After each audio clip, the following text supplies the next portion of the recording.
കേരളത്തിലെ ഐ.ടി. മേഖലയിൽ നിർണായക ചുവടുവയ്പുമായി കൊച്ചി ഇൻഫോ പാർക്ക് മൂന്നാം ഘട്ട വികസനത്തിലേക്ക് കടക്കുന്നു.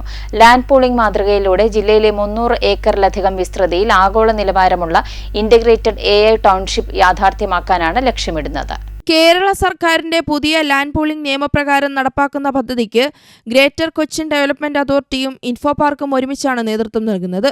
പദ്ധതി പ്രകാരം ലാൻഡ് പൂളിംഗിലൂടെ ഭൂമി കണ്ടെത്തേണ്ടത് GCDAയും ഫേസ് 3യിലെ അടിസ്ഥാന സൗകര്യങ്ങൾ ഒരുക്കേണ്ടത് ഇൻഫോ പാർക്കുമാണ്. ഇതിനായുള്ള ധാരണാപത്രം ഇൻഫോ പാർക്കും GCDAയും മുഖ്യമന്ത്രിയുടെ സാന്നിധ്യത്തിൽ ഒപ്പിട്ടു.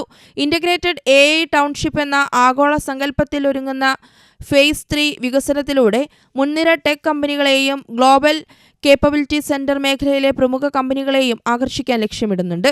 25,000 കോടി രൂപയുടെ നിക്ഷേപം പ്രതീക്ഷിക്കുന്ന പദ്ധതിയിലൂടെ 2 ലക്ഷം നേരിട്ടുള്ള തൊഴിലവസരവും 4 ലക്ഷം പരോക്ഷ തൊഴിലവസരങ്ങളും സൃഷ്ടിക്കും.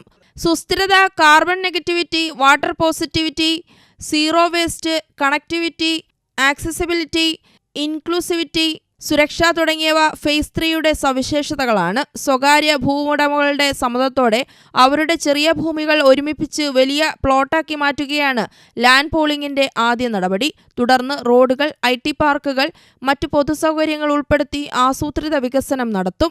വികസിത ഭൂമിയുടെ ഒരു ഭാഗം അടിസ്ഥാന സൗകര്യങ്ങൾക്കായി ഉപയോഗിച്ച ശേഷം ബാക്കിയുള്ള ഭാഗം ഭൂമിയുടെ മൂല്യവർധനയോടെ ഭൂവുടമകൾക്ക് തിരികെ നൽകും.